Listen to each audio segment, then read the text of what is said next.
नमस्कार बंधुगण आरआई अमीन पाई स्पेशल धमाका एथर सिलेक्शन पक्का सबुठारु सहज पद्धति गुड़ी को आज आम आलोचना करवा। यही टॉपिक बहुत उपयोगी अटे आपणों टाइम एंड वर्क। तेबे समय कहीं नष्ट करवा, चलो देखा आज प्रथम प्रश्नटी कौन अच्छी। प्रथम प्रश्नटी है, 3 जन पुरुष एक काम को 6 दिन रे शेष करती। काम आरंभ होबार 2 दिन परे आउ 3 जन पुरुष सेमानक सहित जोगदेले। अवशिष्ट काम शेष करने को सेमानकु केते दिन लागिबो, एटा आपनक प्रश्न। देखंतु प्रथमे कौन अच्छी देखंतु आपण केवल एथिपाई गोटे सर्ट ट्रिक अवलंबन करेंगे। गोटे सर्ट ट्रिक ने कौन से M1 D1 is equal to M2 D2 ए फर्मूलाटी ने। बाकी रही दिन केते देखंतु, बाकी रही दिन दिन के सेटा हाँ 6 - 2 सेटा है केते 4 दिन। जदि कहीं जोग दे न थांते 3 जन को 4 दिन लगी था। मोट पुरुष संख्या केते, मोट पुरुष संख्या केते, पुरुष मोट पुरुष हेले ये 3 जोग 3 सेटा 6 जन। ताहले एबे आपन फर्मूलाटी को एप्लाई करंतु। एटा अछि केते M1 * D1 इजिकल टू एटा हला M2 * D2। एटे 3 जन केते दिन 4 दिन, एटा 6 जन, एटा केते दिन, एटा प्रश्न D2 टा। ताहले केते बइरा 3 * 4 = 12, एटी हला 6 * D2 केते दिन। D2 इजिकल टू केते बाहरिबो बंधुगण, एटी 12 / 6 6 दूनी 12 2 दिन आपणकर उत्तर आसीबो। किछि करिवार नाही। कोठी अछि 2 दिन देखंतु, एटा आपणकर बी ऑप्शन टी सठिक ऑप्शन अटे बा सठिक उत्तर अटे। नेक्स्ट प्रश्न टी को जीवा। एटी कौन कहिछि देखंतु, जदि 20 जन महिला 10 दिन रे 100 मीटर लंबर एक रास्ता तैयारी कर पारती, तेबे 10 जन महिला 50 मीटर लंबर से सम रास्ता केते दिन रे तैयारी करि पारिबे। एटा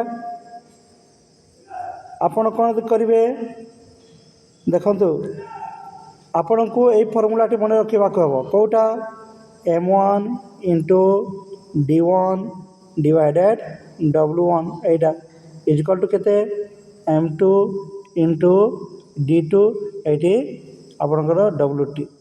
M अर्थ कौन ये हाँ महिला वुमेन, D अर्थ कौन दिन, एतिकी मन रखिए। प्रश्न सर कौन कही M1 केते, M1 है आपणकर 20, D1 केते 10, W1 केते 100 एटा, M2 केते MT 10, D2 केते सेटा प्रश्न पचारि आउ W2 जोटा वर्क एटा केते 50 एटा। ताहले समाधान करंतु। एबे समाधान करंतु कौन हबो, एटा है आपन को प्रश्न सारे 20 गुणन 10 डिवाइडेड केते 100, एटी 10 गुणी D2 डिवाइडेड केते 50। आपन छोट करि पारिबे, एटी किछि नाही 10 10 100 गला, एटा 10 10 दूनी 20 एटा छोट करि पारिबे। ठीक सेमिति का 10 5 50 एटा छोट कर दियंतु केते हला, एटा 2 इजिकल टू हला D2 डिवाइडेड 5 एटा। आपन D2 केते पाइबे हाँ D2 है 5 × 2 ଏଇଟା ହେଲା 5 ଗୁଣେ 2 ଏଇଟା ହେଲା 10 10 ଦିନ। କେଉଁ ଅପସନ୍ରେ ଅଛନ୍ତି ଅଛି ଦେଖନ୍ତୁ 10 ଦିନ। ଏହି ଡି ଅପସନ୍ଟା ଆପଣଙ୍କର ସଠିକ୍ ଉତ୍ତର ଅଟେ। এই ডি অপশনটা আপনার সঠিক উত্তর অটে। বিনা খাতা কলমরে ମଧ୍ୟ ଆପଣ କରିପାରିବେ। କେମିତିକା ସେଇଟା ଦେଖନ୍ତୁ ମହିଳାଙ୍କ ସଂଖ୍ୟା ଅଧା ହୋଇଗଲା, ମହିଳାଙ୍କ ସଂଖ୍ୟା ଅଧା ହୋଇଗଲା 20ରୁ 10, ତା ସମୟ 2 ଗୁଣ ଲାଗିବା କଥା, କିନ୍ତୁ କାମ ମଧ୍ୟ ଅଧା ହୋଇଗଲା 100ରୁ କେତେ 50। ଯେହେତୁ ମହିଳା ଏବଂ କାମ ଉଭୟ ସମାନ ଅନୁପାତରେ ଅଧା କମିଛନ୍ତି, ତେଣୁ ସମୟରେ କୌଣସି ପରିବର୍ତ୍ତନ ହେବ ନାହିଁ, ପୂର୍ବ ଭଳି 10 ଦିନ ହିଁ ରହିବ। এইটা ଆପଣ ବିନା କାଗଜ କିମ୍ବା କଲମରେ ବି ଉତ୍ତର ବାହାର କରିପାରିବେ, ସେଠି କିଛି ନାହିଁ। ନେକ୍ସଟ ପ୍ରଶ୍ନଟିକୁ ଯିବା ବନ୍ଧୁଗଣ। 3 ନମ୍ବର ପ୍ରଶ୍ନ କ'ଣ କହିଛି ଦେଖନ୍ତୁ। ଜଣେ ପୁରୁଷ, ଜଣେ ମହିଳା ଏବଂ ଜଣେ ବାଳକ ମିଶି ଏକ କାର୍ଯ୍ୟକୁ 3 ଦିନରେ ଶେଷ କରନ୍ତି। ଯଦି ଜଣେ ପୁରୁଷ ଏକାକୀ ଏହାକୁ 6 ଦିନରେ ଏବଂ ଜଣେ ବାଳକ ଏକାକୀ 18 ଦିନରେ କରିପାରେ, ତେବେ ଜଣେ ମହିଳା ଏକାକୀ ସେହି କାମକୁ ସମ୍ପୂର୍ଣ୍ଣ କରିବା ପାଇଁ କେତେ ସମୟ ନେବେ? ଏଇଟା ପ୍ରଶ୍ନ। ଆପଣ ଦେଖନ୍ତୁ କ'ଣ ଅଛି ଏଇଠି। ଏଇଠି କ'ଣ କରିବାକୁ ହେବ ଆପଣଙ୍କୁ? ପ୍ରଶ୍ନ ଦେଖନ୍ତୁ, ଯେତେବେଳେ ପ୍ରଶ୍ନଟି ଲମ୍ବା ଦେଇଥାଏ ଟିକେ ପଢ଼ିବାରେ ସମୟ ନଷ୍ଟ ହୁଏ, ଶୀଘ୍ର ଦେଖିବେ। এইଠି କ'ଣ କରିବେ ଆପଣ? ସାଧାରଣତଃ ଏହିପରି ପ୍ରଶ୍ନ ପାଇଁ ଏଲସିଏମ୍ ମେଥଡ଼କୁ ନେବେ। କେଉଁ ମେଥଡ଼କୁ ନେବେ? LCM method. ଏଲସିଏମ୍ ମେଥଡ଼କୁ ନେଇକି ଆପଣ ବାହାର କରିବେ। ଏଲସିଏମ୍ ମେଥଡ଼କୁ ନେବେ। এইଠି କ'ଣ ଅଛି ଦେଖନ୍ତୁ, କ୍ଷମତା ଏଫିସିଏନ୍ସି ବାହାର କରନ୍ତୁ। କ୍ଷମତା ଯେଉଁଟା ଏଫିସିଏନ୍ସି, এইটা ବହୁତ ଇମ୍ପୋର୍ଟାଣ୍ଟ, ଟାଇମ୍ ଅର୍ ୱାର୍କ। ଏଫିସିଏନ୍ସି ବାହାର କରନ୍ତୁ। ଏଫିସିଏନ୍ସି କେତେ ହେବ ଏଠି? ହଁ, ମେନ୍ ଯେଉଁଟା ମେନ୍ ପ୍ଲସ୍ ଓମେନ୍ ଦେଇଛି ମହିଳା ପ୍ଲସ୍ ବାଳକ ବୟ, এইଟା ହେଲା କେତେ? 18 ଡିଭାଇଡେଡ଼ କେତେ ହେବ? 3, ତାହେଲେ କେତେ? 6 ୟୁନିଟ୍। এইটা ହେଲା 6 ୟୁନିଟ୍। ତ ମେନ୍ର ବାହାର କରନ୍ତୁ। ମେନ୍ କେବଳ ମେନ୍ ହେଲା କେତେ? 18 ଡିଭାଇଡେଡ଼ 6, 6 3 18, এইଟା 3 ୟୁନିଟ୍। এইଟା 3 ୟୁନିଟ୍ ବାହାରିଲା। ବୟ ବାହାର କରନ୍ତୁ। ବୟ ବାଳକ କେତେ? ହଁ, 18 ଡିଭାଇଡେଡ଼ କେତେ ହେବ? 18, এইଟା 1 ୟୁନିଟ୍। ଏଇଆ ବାହାର କରିଦେଲେ ଆପଣ। ତାପରେ କ'ଣ କରିବେ ଦେଖନ୍ତୁ, ମହିଳାଙ୍କ କ୍ଷମତା ଏବେ ବାହାର କରନ୍ତୁ। ମହିଳାଙ୍କ କ୍ଷମତା କେତେ? ମହିଳାଙ୍କ କାର୍ଯ୍ୟ କରିବାର ଏଫିସିଏନ୍ସି ବା କ୍ଷମତା କେତେ? କ୍ଷମତା ବାହାର କରିଦିଅନ୍ତୁ। କ'ଣ ହେବ? ଓମେନ୍ ଇଜ୍ ଇକ୍ୱାଲ୍ ଟୁ କ'ଣ କ'ଣ ପାଇଛନ୍ତି ଆପଣ? ଏଇଠି ମେନ୍ ଯୋଗ କେତେ? ଓମେନ୍ ମହିଳା ଯୋଗ କ'ଣ? ଏଇଠି 3ଟି। ବିଯୋଗ କେତେ ହେବ? ହଁ, ମେନ୍ ପ୍ଲସ୍ ବୟ ହେବ। ଏଇଟା ବୟ ହେବ, ବାଳକ ହେବ। ତାହେଲେ ଓମେନ୍ ଏବେ ବାହାର କରନ୍ତୁ। ଓମେନ୍ କ'ଣ ବାହାରିବ? ମହିଳା। ହଁ, এইটি ହେଲା 6 ମାଇନସ୍ 3 ପ୍ଲସ୍ 1, এইଟା 3 ଯୋଗ 1, ସେଇଟା ହେଲା କେତେ? 6 ବିଯୋଗ ହେଲା 3 1 4, এইটা ହେଲା 6ରୁ 4 ଗଲେ 2 ୟୁନିଟ୍। এইଟା 2 ୟୁନିଟ୍। ତାହେଲେ ଯେଉଁ ମହିଳାଟି ସମୟ ନେବେ ତାହା କେତେ ନେବେ? ଟାଇମ୍ ଯେଉଁ ନେବେ, ଟାଇମ୍ ଯେଉଁ ନେବେ କିଏ? ମହିଳା। ଟାଇମ୍ ଟେକନ୍ ବାଏ ଓମେନ୍ କରିବେ ମହିଳା। এইଟା କେତେ ହେବ? କ'ଣ ଫର୍ମୁଲାଟି ତା'ର? ତା ହେଲା କେତେ? ହଁ, ଟୋଟାଲ୍ ୱାର୍କ। এইଟା ନେବେ ଟୋଟାଲ୍ ୱାର୍କ ଡିଭାଇଡେଡ଼ ଯେଉଁ ଏଫିସିଏନ୍ସିଟି, ଏଫିସିଏନ୍ସି ମହିଳାଙ୍କ, ସେଇଟା ହେଲା କେତେ? 18 ଡିଭାଇଡେଡ଼ ଆମେ କରିଛୁ 2, এইଟା। ତାହେଲେ 2 ନୂଆ 18, এইଟା ହେଲା 9 ଦିନ ଆପଣଙ୍କର ଉତ୍ତର ଆସିବ। କେଉଁ ଅପସନ୍ରେ ଅଛି ଦେଖନ୍ତୁ। ଏ ଅପସନ୍ଟି ଠିକ୍ ଅଟେ, କିଛି କରିବାର ନାହିଁ। ଆପଣ ଯଦି ଚାହୁଁଛନ୍ତି ହଁ ପେନ୍ ନ ଚଲାଇ କେବଳ ଏଫିସିଏନ୍ସି ବାହାର କରିଦିଅନ୍ତୁ, ସେଇଟା ବି ମଧ୍ୟ ବାହାରିଯିବ। କ'ଣ ସେଇଟା? এইଠି ଦେଖନ୍ତୁ, ଏଫିସିଏନ୍ସି କେବଳ ବାହାର କରିଦିଅନ୍ତୁ। ଏଫିସିଏନ୍ସି ଆପଣ ପେନ୍ ପେପର ଦରକାର ନାହିଁ। ଏଠି କେତେ 6 3 1 ମନେ ମନେ ହିସାବ କରନ୍ତୁ। 6 ଏଇଟା 6 ହେଲା, 3 1 କେତେ 4, 6ରୁ 4 ଗଲେ 2, ତେଣୁ କ'ଣ ହେବ 18 ବିଭକ୍ତକ 2, ତାହେଲେ 9 ଉତ୍ତରଟି ଆପଣଙ୍କର ଆସିଯିବ। ଏଠି ପେନ୍ ନ ଚଲାଇ ମଧ୍ୟ ଆପଣ ଉତ୍ତର ବାହାର କରିପାରିବେ। ଯଦି ଏକ୍ସଟ୍ରା ଆପଣ ଚାହୁଁଛନ୍ତି ତାହେଲେ ଆଉ କ'ଣ କରିପାରିବେ? ଏଠି ଦେଖନ୍ତୁ ଏଫିସିଏନ୍ସି ଓମେନ୍ ବାହାର କରିଦିଅନ୍ତୁ। ଯଦି ଆପଣ କେବଳ ମହିଳାଙ୍କ ଦିନ ସଂଖ୍ୟା ବାହାର କରିବାକୁ ଚାହୁଁଛନ୍ତି, ମହିଳା କେତେ ଦିନ ନେଲା, ମହିଳାଙ୍କ ଦିନ ସଂଖ୍ୟା ଯଦି ବାହାର କରିବାକୁ ଚାହୁଁଛନ୍ତି, ଦିନ ସଂଖ୍ୟା କ'ଣ କରିବେ ଆପଣ? ଏଠି କ'ଣ ତାଙ୍କର ଏଫିସିଏନ୍ସି ଅଫ୍ ଓମେନ୍ ବାହାର କରନ୍ତୁ। ଏଫିସିଏନ୍ସି ତାଙ୍କ କ୍ଷମତା କେତେ, ସେଇଟା 1/3 ମାଇନସ୍ କେତେ ହେବ 1/6 ପ୍ଲସ୍ 1/18। ଏଇଟା ତ ଆପଣ ପାଇଲେ କ'ଣ? 6 ମାଇନସ୍ 3 ପ୍ଲସ୍ 1 ଏଇଟା ପାଇଲେ, ଡିଭାଇଡ଼େଡ଼ କେତେ 18 ଏଇଟା। ତାହେଲେ କ'ଣ ହେବ? ଏଇଟା ସେଇ ଏକ କଥା, 6 ମାଇନସ୍ 4 ଡିଭାଇଡ଼େଡ଼ 18। 6ରୁ 4 କାଟନ୍ତୁ 2 ଡିଭାଇଡ଼େଡ଼ କେତେ 18, 2 9 18, ଏଇଟା ହେଲା କେତେ 9 ଦିନ। ଏଠିକି ମଧ୍ୟ ବାହାର କରିପାରିବେ। ନେକ୍ସଟ ପ୍ରଶ୍ନକୁ ଯିବା ବନ୍ଧୁଗଣ। 4 କ'ଣ ଅଛି ଦେଖନ୍ତୁ। 2 ଜଣ ପୁରୁଷ ଓ ଜଣେ ମହିଳା ଏକ କାମକୁ 14 ଦିନରେ ଶେଷ କରନ୍ତି। 4 ଜଣ ମହିଳା 2 ଜଣ ପୁରୁଷ ସେହି କାମକୁ 8 ଦିନରେ ଶେଷ କରନ୍ତି। ଯଦି ଜଣେ ଦେଖନ୍ତୁ ଏଇଠି ଯଦି ଜଣେ ପୁରୁଷ ଦିନକୁ 600 ଟଙ୍କା ପାଆନ୍ତି, ତେବେ ଜଣେ ମହିଳା ଦିନକୁ କେତେ ଟଙ୍କା ପାଇବେ? ଏଇଟା ପ୍ରଶ୍ନ। ଏଠି ଦେଖନ୍ତୁ କ'ଣ କରିବେ।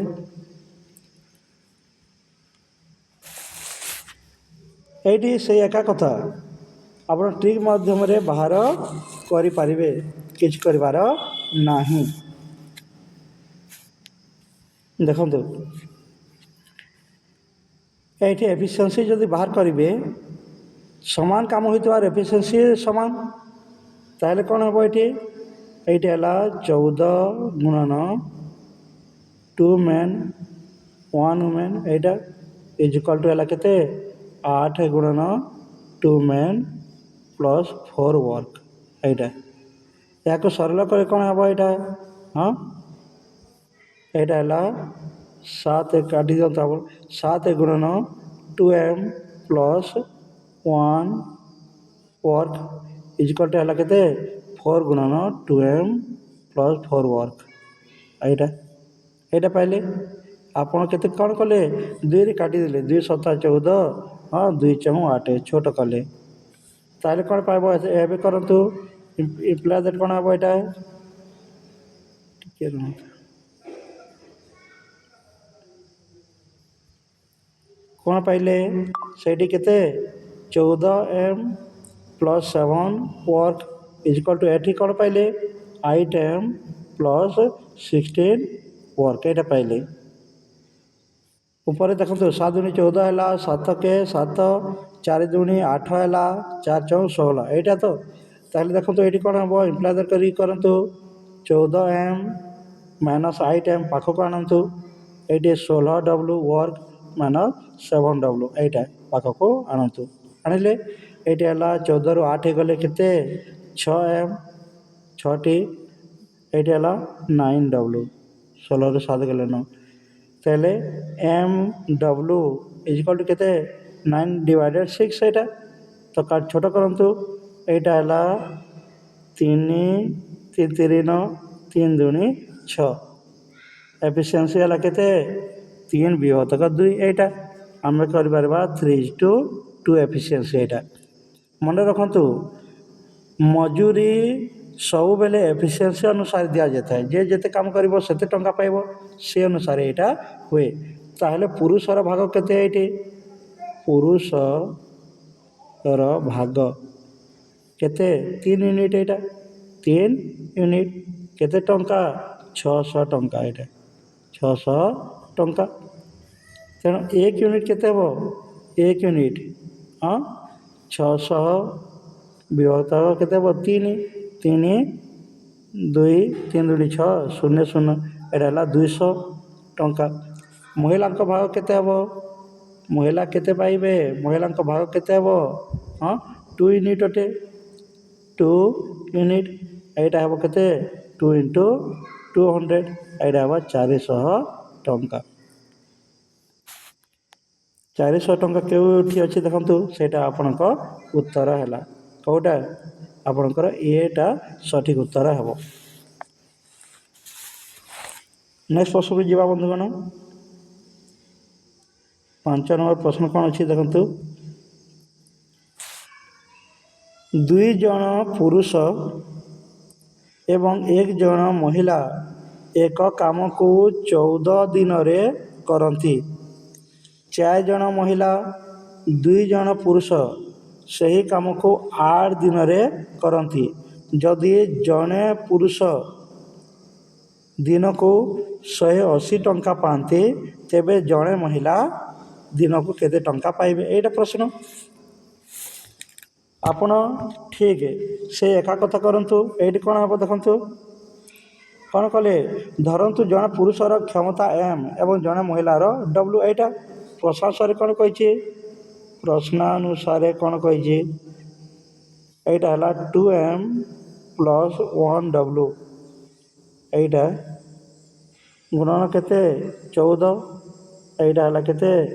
2M + 4W ଗୁଣନ ଏଇଟା 8। ଠିକ୍ ଯେମିତି କରିଥିଲେ ସେମିତି ଛୋଟ କରିଦିଅନ୍ତୁ। 2 7 14 2 4 8 4। ଏହାକୁ ଛୋଟ କଲେ କ'ଣ ପାଇଲେ ଆପଣ? 2M + 1W × 7 ଏଇଟା ପାଇଲେ। ଏଇଠି 7 ହେଲା। ଏଇଠି କ'ଣ ହେଲା? 2M + 4W × 4 ଏଇଟା ପାଇଲେ। ଏବେ କରନ୍ତୁ କ'ଣ ହେବ? ଏଇଟା ଦେଖନ୍ତୁ 7 2 କେତେ? 14। 14M + 7 କେ 7 7W ଏଇଠି ଗୁଣନ କରନ୍ତୁ। 4 2 କେତେ? 8 8M + 4 4 16W ଏଇଟା ହେଲା। କ'ଣ ପାଇଲେ? ଏଠି 14Mରୁ 8Mକୁ ମାଇନସ୍ କରନ୍ତୁ।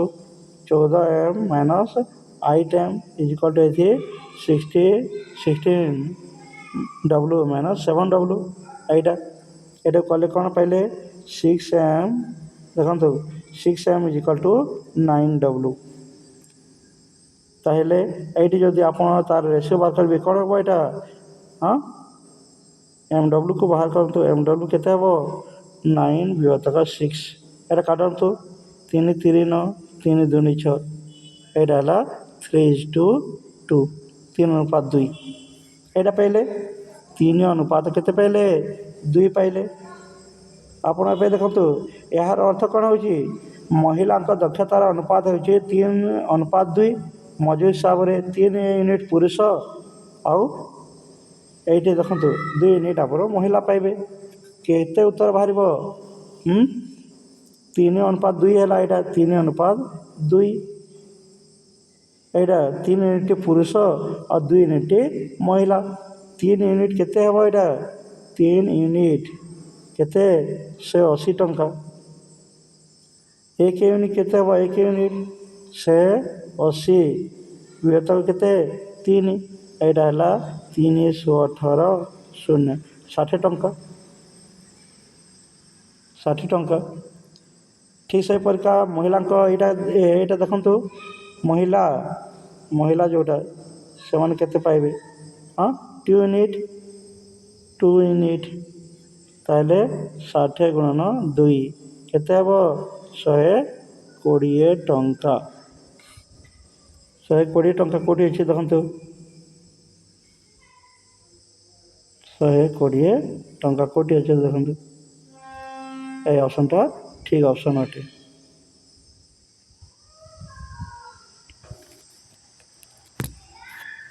ନେକ୍ସଟ କ୍ୱେଶ୍ଚନକୁ ଯିବା ବନ୍ଧୁଗଣ। ନେକ୍ସଟ କ୍ୱେଶ୍ଚନ ଅଛି କ'ଣ ଦେଖନ୍ତୁ। 6 ନମ୍ବର ପ୍ରଶ୍ନରେ କ'ଣ ଅଛି?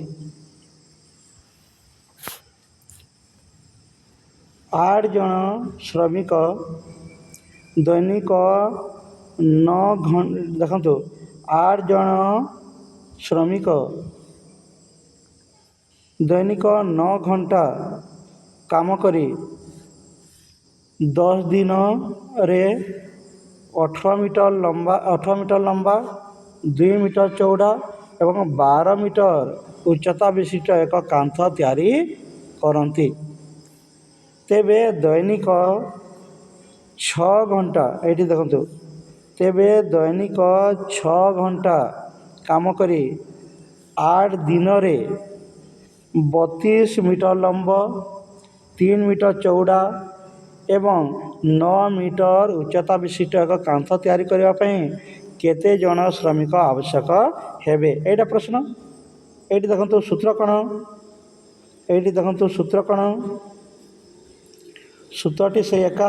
ଆପଣ କ'ଣ କେଉଁ ଫର୍ମୁଲା ନେବେ? MDH formula. এই ଫର୍ମୁଲାଟିକୁ ନେବେ, MDH ଫର୍ମୁଲାକୁ ନେବେ। MDH ଫର୍ମୁଲା କ'ଣ? ଏଇଠି କ'ଣ ହେବ? এই ସୂତ୍ର ଅନୁସାରେ କ'ଣ ହେବ? ଏଇଠି ଦେଖନ୍ତୁ, এই ସୂତ୍ର ଅନୁସାରେ କ'ଣ ହେବ? এই ସୂତ୍ର ଅନୁସାରେ ହେବ ଏଇଠି M1 into D1 into H1, ଏଇଟା ଟାଇମ୍ ଡିଭାଇଡ଼ କେତେ? W1 ୱାର୍କ, ସେଇଟା କେତେ? M2 into D2 into H2। ଏ ଫର୍ମୁଲାଟିକୁ ଦେଖିବେ W2, ଏଇଟା ଠିକ୍ ଅଛି। ଏଠାରେ M କ'ଣ? ୱାର୍କର, D ହେଲା ଦିନ, H ହେଲା ଘଣ୍ଟା ଆୱାର, ଆଉ W ଯେଉଁଟା ଦେଇଛି ସେଇଟା କାମ। କାନ୍ଥର ଯଦି ଆୟତନ ଦେଖିବେ କ'ଣ ନେଉ? ସେଇଟା L into B into H ନେବେ। ଏଇଟା ଦେଖନ୍ତୁ ପ୍ରଶ୍ନ ଅନୁସାରେ କ'ଣ ପାଇଲେ ଆପଣ? ହଁ, M1ଟି କେତେ? 8, M1 ହେଲା 8। ଏଇଠି M1, D1 କେତେ ଅଛି? 10।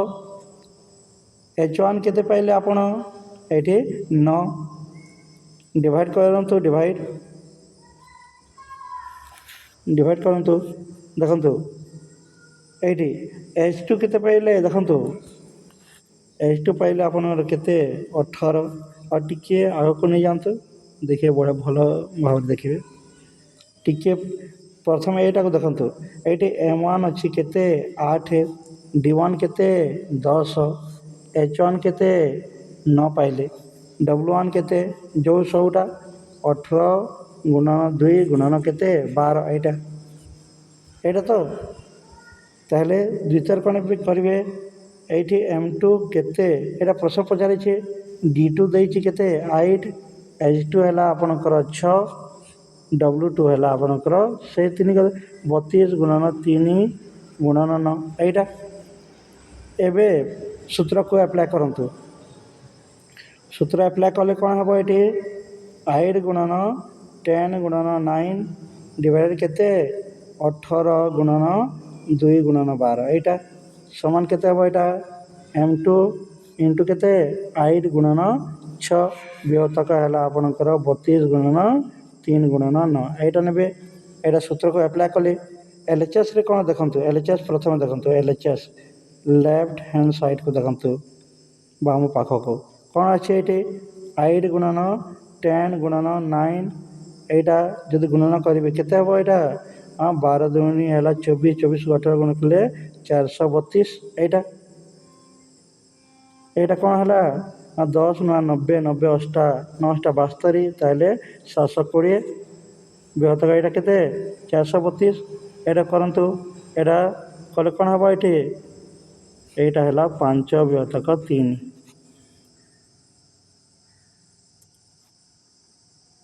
5 ବିଭକ୍ତକ କେତେ ହେଲା? 3। ଏଇଟା ବାହାରିଲା। RHSକୁ ନିଅନ୍ତୁ, କ'ଣ ହେବ?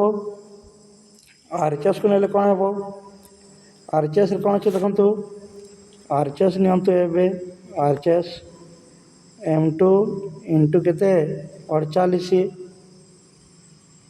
848 ହେଲା 32। ହଁ, 3 27କୁ 32 କଲେ କେତେ ହେବ? 864। ଏଇଟା ହେଲା କେତେ? M2 ଇଜିକାଲ୍ ଟୁ, ଏଇଠି ଯଦି କାଟିବେ 48, এইটা ହେବ କେତେ? 18। এইটা হল আপনার M2 18। এবে কোণ পাইলে এবে দেখন্তু এবে हाँ 5/3 ସେଇଟା କେତେ 5/3 समान है आपनकर केते M2/IT। M2 को बाहर करंतु एबे M2 को कौन हम 5×18/3 5×18 केते हम 3 करंतु एटा 318 5×6 कले केते हम 30। एटा आपनकर उत्तर अटे कौन 30 कोटी अच्छे देखो यहाँ उत्तरटी कौटी अच्छे এই অপশনটা আপনার সঠিক উত্তর ହେବ। দেখন্তু যেତେବେଳେ কান্থর লম্ব ও ওসার উচ্চতা দিয়াଯାଏ ସେମାନଙ୍କର ଗୁଣଫଳ ଯେଉଁ ଭଲ୍ୟୁମ୍ଟା ହେବ ସେଇଟା ହିଁ ୱାର୍କ ଅଟେ। ଏହାକୁ ସବୁବେଳେ ହରଣ ଭାବେ ବା ଡିନୋମିନେଟର ଭାବେ ଲେଖିବେ, ଏତିକି ମନେ ରଖିବେ। ନେକ୍ସଟ ପ୍ରଶ୍ନଟିକୁ ଯିବା ବନ୍ଧୁଗଣ। 7 ନମ୍ବର ପ୍ରଶ୍ନଟି କ'ଣ ଅଛି ଦେଖନ୍ତୁ। ଏଇଠି କହିଛି ଜଣେ ପୁରୁଷ ଜଣେ ବାଲକ 5 ଦିନ କାମ କରି ମୋଟ 800 ଟଙ୍କା ପାଆନ୍ତି। ଏଇଟା ପ୍ରଶ୍ନ। ପୁରୁଷଙ୍କ କାର୍ଯ୍ୟଦକ୍ଷତା ବାଲକର 3 ଗୁଣ,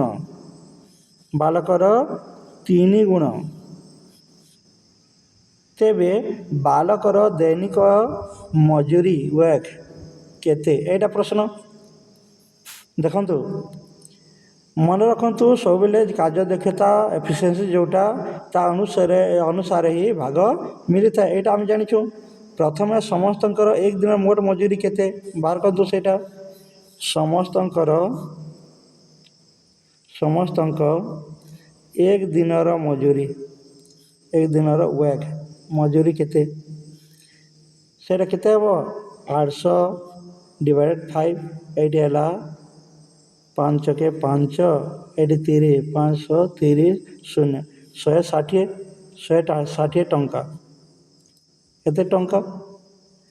ଦକ୍ଷତା ଅନୁପାତ କେତେ? ଏଫିସିଏନ୍ସି ରେସିଓ କେତେ? ଦକ୍ଷତା ଅନୁପାତଟି ହେଲା କେତେ 3:1। ତାହେଲେ 3 ଜଣ ପୁରୁଷ 1 ଜଣ ବାଲକ। ଏଇଟା ମୋଟ ଅଂଶ କେତେ ହେଇଗଲା 3 1 ଯୋଡ଼ିଲେ କେତେ ହେଲା 4 ଅଂଶ। ତାହେଲେ ବାଲକର ଭାଗ କେତେ?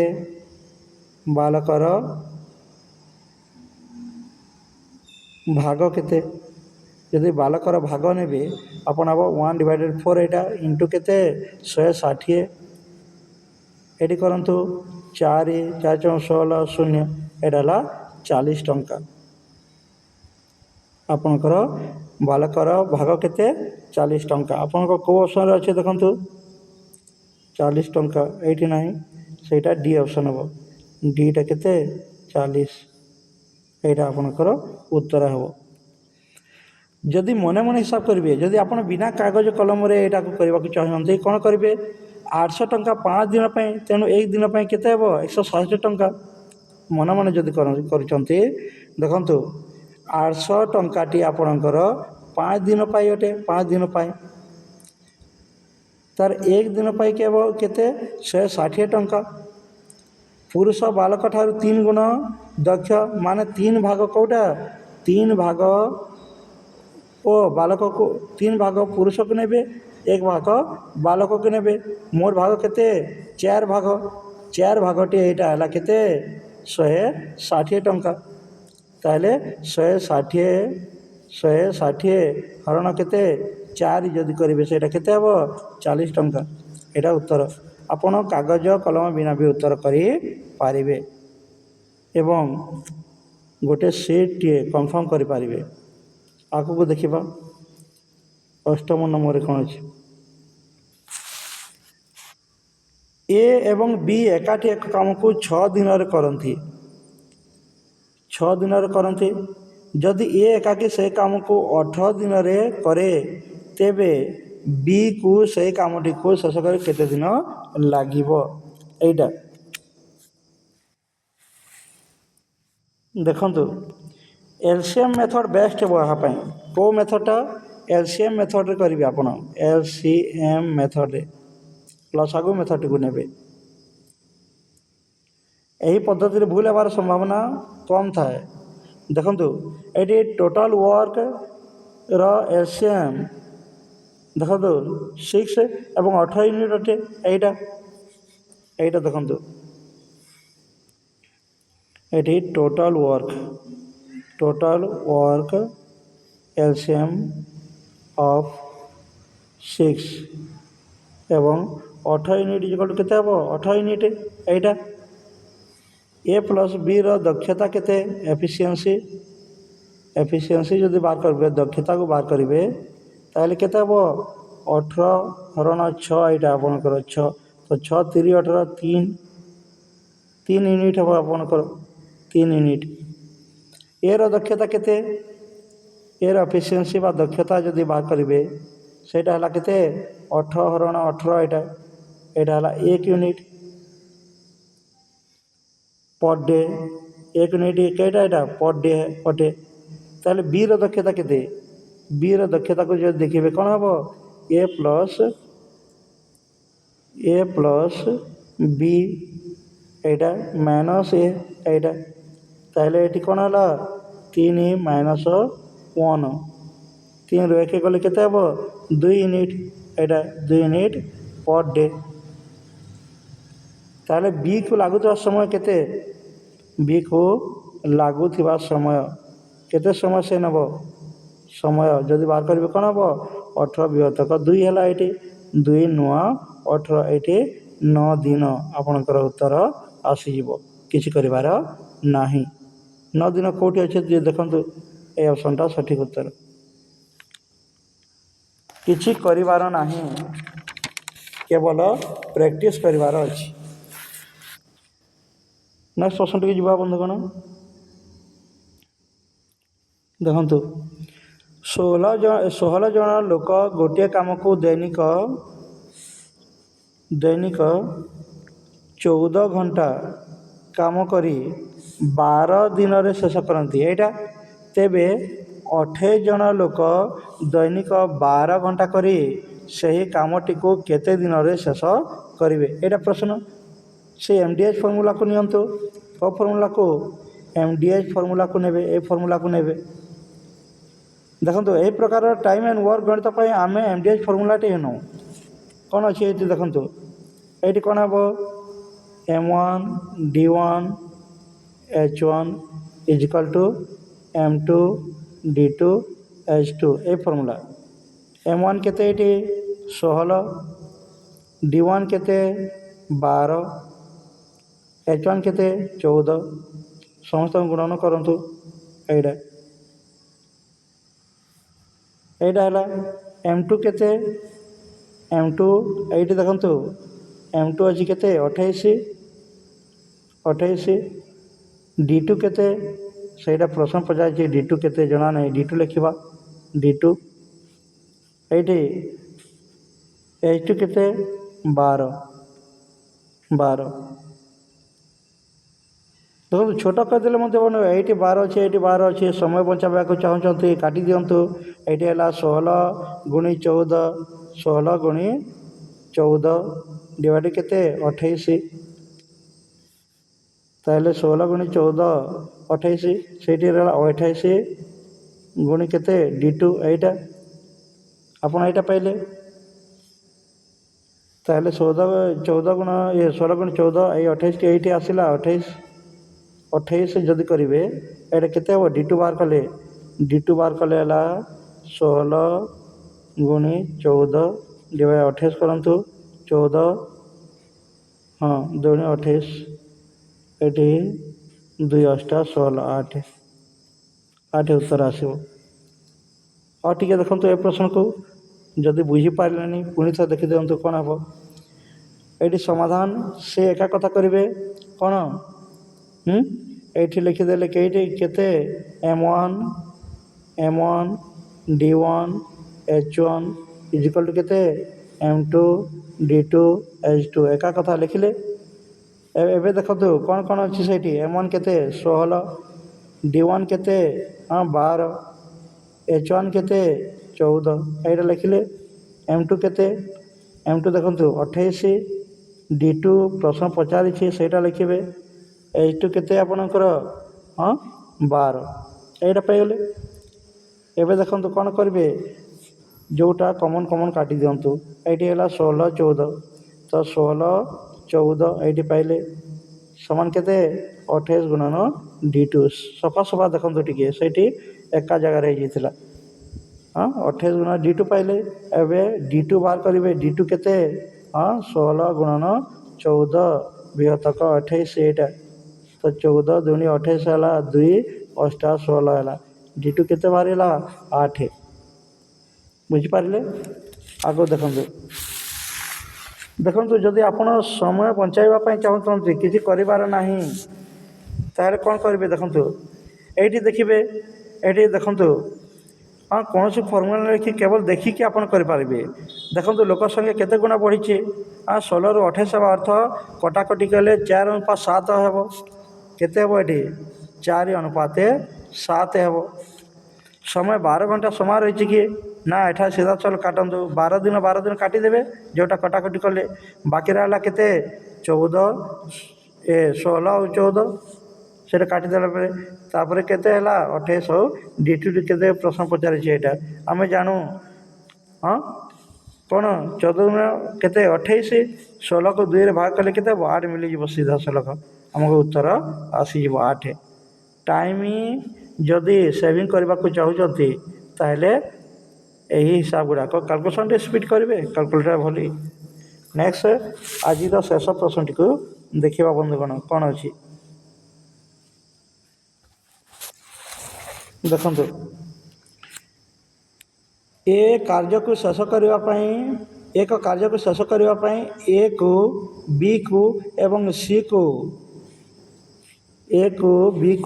ଏଇଟା ଦେଖନ୍ତୁ, A B Cକୁ ମିଶିକି ନେଉଥିବା ସମୟରେ 3 ଗୁଣ ସମୟ ଲାଗେ। ସେ କେତେ? 3 ଗୁଣ ସମୟ ଲାଗେ। ସେ କାର୍ଯ୍ୟ କରିବା ପାଇଁ Bକୁ Aକୁ, ଏଇଟା ଦେଖନ୍ତୁ, Bକୁ Aକୁ Cକୁ ସମୟରେ 4 ଗୁଣ ସମୟ ଲାଗେ। କେତେ? 4 ଗୁଣ ସମୟ ଲାଗେ। ଯଦି ସେମାନେ ତିନି ଜଣ ଯାକ ମିଶି କାର୍ଯ୍ୟଟିକୁ 24 ଦିନରେ, କେତେ ଦିନରେ? 24 ଦିନରେ କରିପାରନ୍ତି, ତେବେ ଏ ଏକାକୀ ସେ କାର୍ଯ୍ୟ କରିବା ପାଇଁ କେତେ ଦିନ ସମୟ ନେବେ? ଏଠି କିଛି କରିବାର ନାହିଁ, ଡାଇରେକ୍ଟ ଆପଣ ଫର୍ମୁଲା ଆଣିବେ। ଫର୍ମୁଲାଟି କ'ଣ? ଏଚ୍ ଡେ, ଏର ଦିନ, ଏଚ୍ ଡେ। ଏଇଟା କରନ୍ତୁ। ଏଚ୍ ଡେ ଇକ୍ୱାଲ୍ ଟୁ କେଉଁଟା ବାହାରିବ? n+1 into together day. କେତେ ଦିନ ଏକା ସାଥିରେ କରିଥିଲେ, ଏଇଟା ହେବ ଡେଜ୍। ଆପଣ ଦେଖିଲେ, ତାହେଲେ ଏଇଠି କ'ଣ ଅଛି? ଏଇଠି ଏର ଯଦି ବାହାର କରିବେ କ'ଣ ହେବ? ଏଇଟା ଏଇଟା ହେଲା 3 ଯୋଗ 1 ଗୁଣନ କେତେ? 24, ସେଇଟା। ତାହେଲେ କ'ଣ ହେବ? ଏଠି 3 1 ହେଲା 4 ଗୁଣନ 24, 4 4 16, 6 ହାତରେ ରଖିଲା 1, 4 2 8 9, 96 ଦିନ ଆପଣଙ୍କର ଉତ୍ତର ଆସିଯିବ। 2 ସେକେଣ୍ଡରେ ଆପଣ ଉତ୍ତର ବାହାର କରିପାରିବେ।